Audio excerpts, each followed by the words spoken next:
Wednesday. You know what that means. Time for the Southern California Writers Association Hump Day Book Tour. Your host, Maddie Margarita, here with Diana Pardee on tech and in person. Every Wednesday morning at 10 a.m., the Southern California Writers Association turns our Facebook page over to a new writer to talk about their books and their work. This morning, we have a very special guest. Not that all of our guests are not special, but with us today is Diana Pardee. Diana has run a natural wellness company for 40 years, survived a couple of marriages, and raised 2 children as a single mother. So many detours, but now that she's single, writing fiction and enjoying her granddaughter fills up her days. An Earth mother who enjoys teaching others about how to treat the planet better and help their own health at the same time, she served on the board of SCWA. Organization is a member of SOCC, critique group, Sisters in Crime O.C., O.C. romance writers, and more. Her debut novel, On the Cusp, is a mystery that started out as a beach read, but eventually turned into a more complex drama of fitting in without losing yourself, family dynamics, coming of age struggles, and of course, a necessary dead body. Poppy makes it fun and dives into the challenges of figuring out who to trust in the complex Orange County world. Welcome, Diana. Good morning, Maddie. I'm excited to be here. Now you'll see what it's like to be on the other side of the camera. How fun. Mm-hmm. So let's talk about how you ended up here. Talk a little bit about the book, where the story came from, and where Poppy came from. Well, Poppy is like a real person to me at this point. She came into my mind 8-10 years ago. I don't know how long it is now. When I was in a critique group and searching for what can I write about. So I know her really well. But I didn't at the time. I'd always loved writing. I'd done a lot of writing for business and educational content, but I didn't really know about how to write a story. And that's the craft of writing that I think everyone needs to realize. You can be a good writer, but that doesn't mean you know how to craft a story that makes sense. And so it took me 8 years with all those detours that Maddie mentioned and some procrastination because I'm a bit of a perfectionist to finally get this story out. But I'm really excited. It's just been a really good reception, and it was a humble launch, but I think that people are enjoying the book. So the book is out there and live, and everybody gets a chance to meet Poppy Montgomery. And based on the journey, I know the book has taken a lot of twists and turns. The story itself has taken a lot of twists and turns and morphed into what it currently is today. Tell us what it is today, and then maybe talk about the most important things you did to get it to where it is today in terms of changing the story or your storytelling to make it so that you were comfortable setting it out into the wild.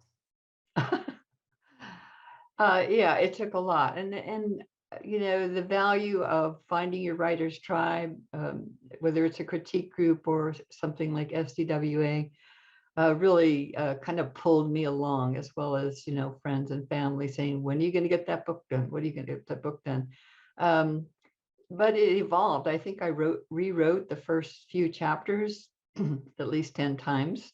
Those who read in my critique group the very first version 8 years ago would not recognize this story, but they would still recognize Poppy. She was what I built the story around. So I don't know. It was funny. I went to Europe in April. I got COVID there. I got stuck there for an extra 9 days, came home and was just a little bit disoriented and overwhelmed. And somehow my friends and my drive, if you call it that, kind of pushed me to get it done. And so we published it July 1st. I don't even know how it happened. It's kind of a blur, but I'm really happy with the story now. I think that it not only appeals to women, as it's not a cozy mystery. It's what I call a gritty cozy. It has some romantic tension. It has family dynamics, of course, the dead body, and people that Poppy is used to knowing if she can trust people. But in this case, she finds herself a little bit, what do we call it, over her head in terms of not being able to decipher whether people are being honest with her or not. So I think it makes an intriguing drama for a lot of people. So, in a lot of successful mysteries and stories, the character is what people engage, is who people engage with. So, what is it about Poppy, in your opinion, that kept you with her for 10 years? And why do you think people will relate to her? What is it about her that makes her? Um, well, part of it is a lot of old friends have said, gee, I see a little bit of you in Poppy. Oh, Strangely, I think most authors draw from people they know and from themselves to create their main characters. Of course, I haven't lived the life that Poppy lived. I haven't lived in various countries. I haven't spent half of my life, away from my family, although I did live in Tucson for 10 years and in Hawaii for 3 years. So it was kind of like that. But for me, she's a fish out of water. She's someone who's never fit in, even when she was at home. And I think that's what resonates with me. And I also believe it resonates with a lot of people, that when you're young, you think, oh, everybody's like this. Everybody feels like they just don't belong someplace. And as you get older, you think, well, okay, maybe it's just me, because those other people seem like they fit in. And I think that's where Poppy kind of resonates with me, and I think other people, that at some point in our life, we haven't really fit in, but we don't want to give up our individuality to do that.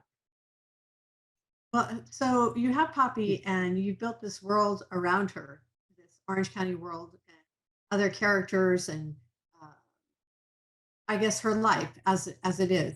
Who's your favorite secondary character in on Secondary. the cusp? Oh, I think her great aunt is the favorite kind of mentor. So they have that at the beginning. They have this really strong relationship. They lived with each other for a long time. And she's always been this wise woman. If you think about archetypes, Tia represents the wise woman who is more like me, or the ideal I'd like me to be, than Poppy is, really, because she loves to garden. She cares about the environment. Does yoga. She's kind of an earth mother. She loves to cook, so she has a lot of those kind of earthy qualities of my age bracket. When I started the book, she was my age.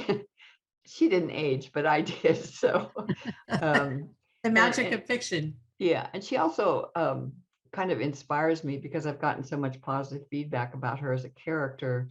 She inspired me to start another potential series of third act adventures, because I think a lot of us who are over 60 get tired of just reading about the 20s and 30s women that are solving crimes and having adventures and falling in love with the love of their life.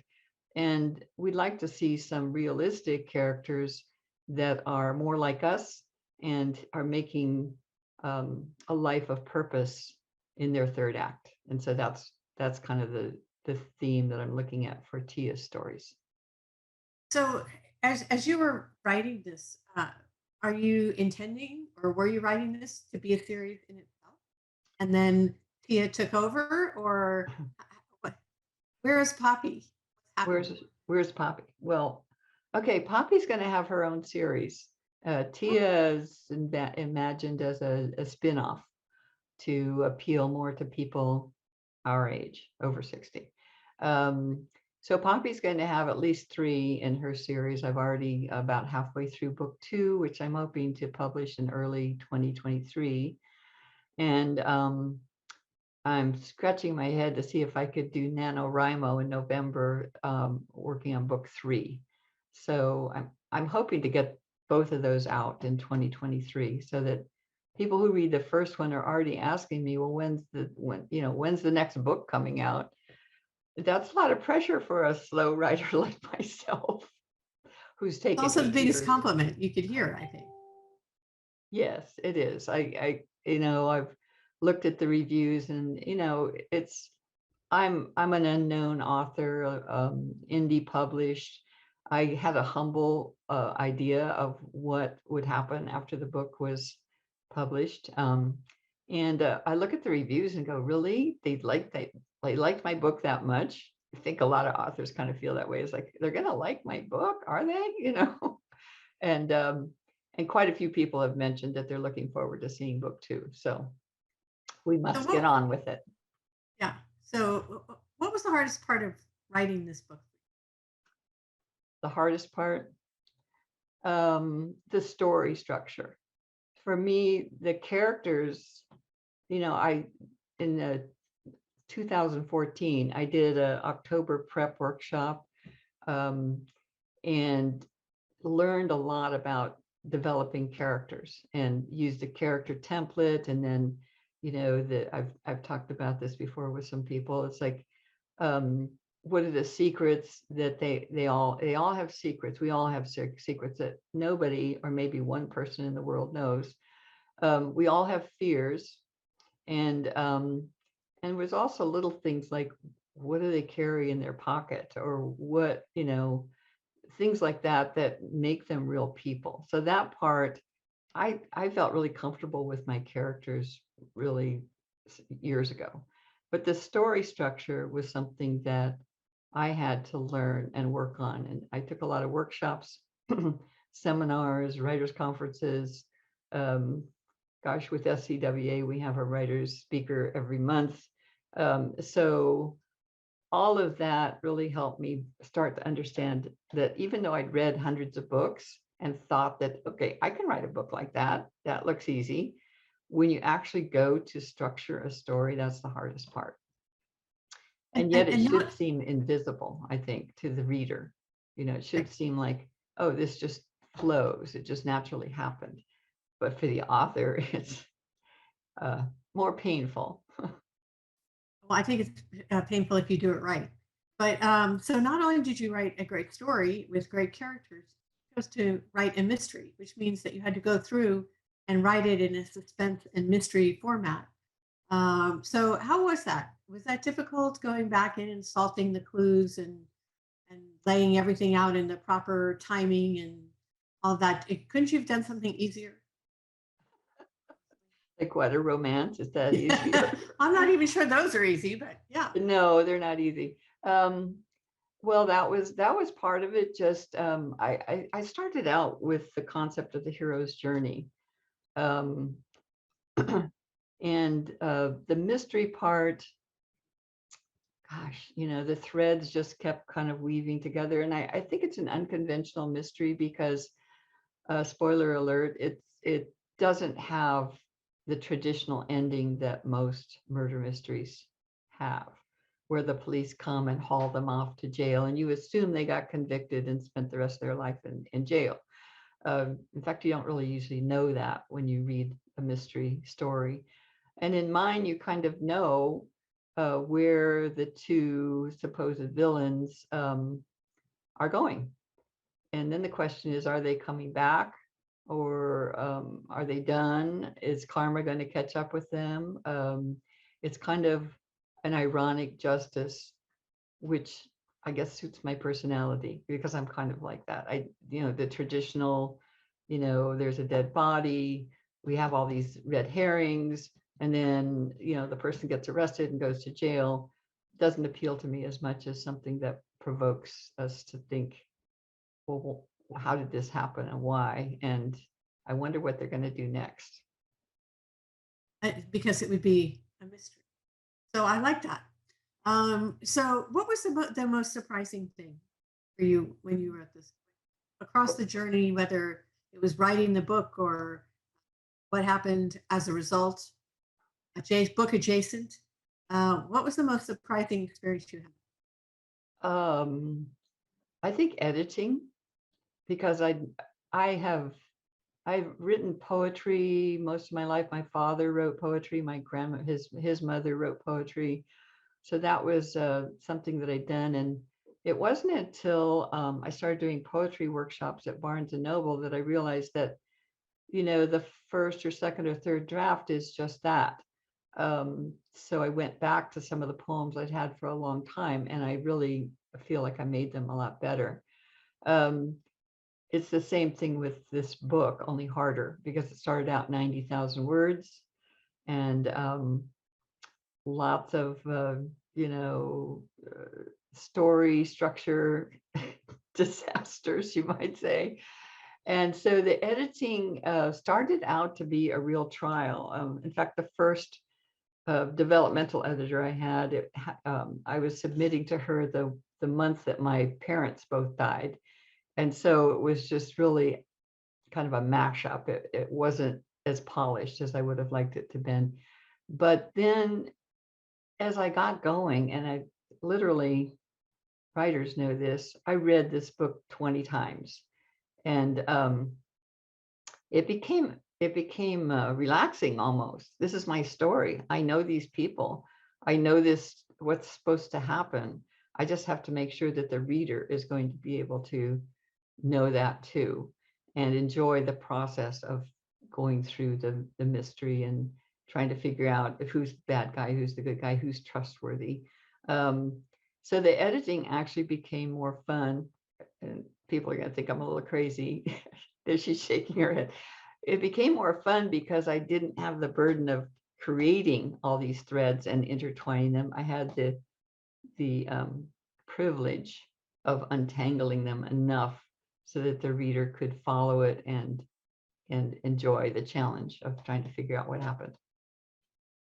So I can't believe that we're already through our time, but what, let's end on this final question is, what is your favorite thing about the book? We'll leave everybody with that thought in their mind about On the Cusp. What is your favorite thing about?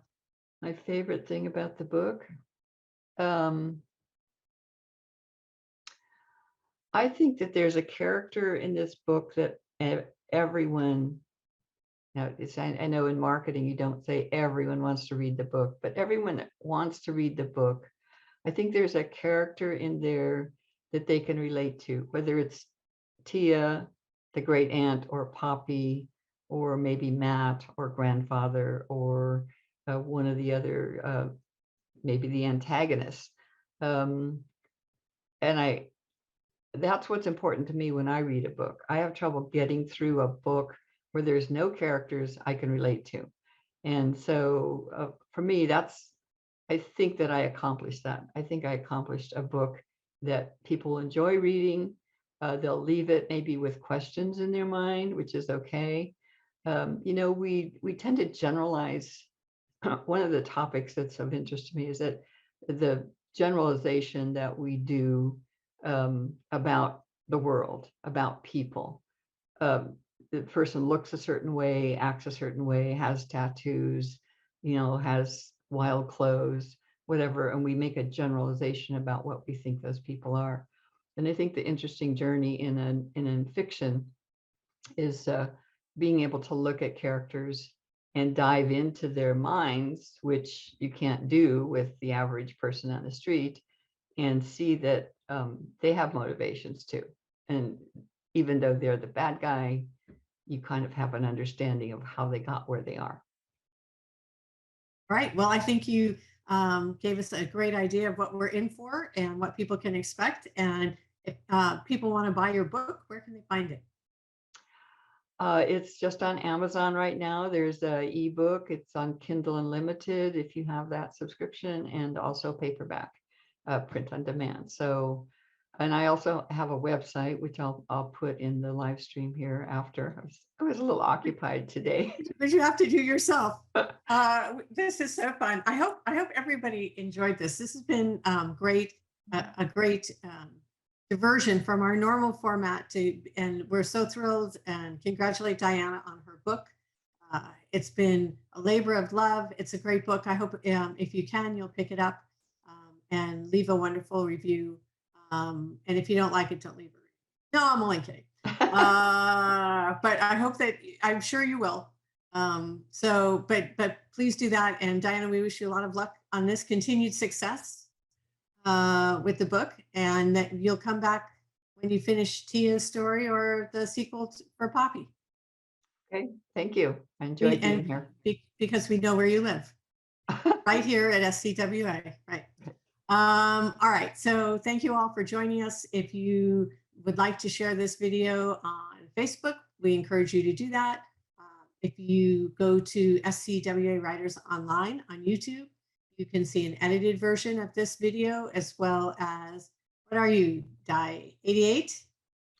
Where am I? 88 other authors. How many interviews are we up to? Oh, I think this is 88. Yes. Yeah. So Double eight. there, if you enjoy like a 15-minute book shot of authors and talking about their books, please go to SCWA Writers Online. And until we see you next week, please stay safe. This has been Maddie Margarita and Diana Pardee here on the SCWA Hump Day Book Thank you.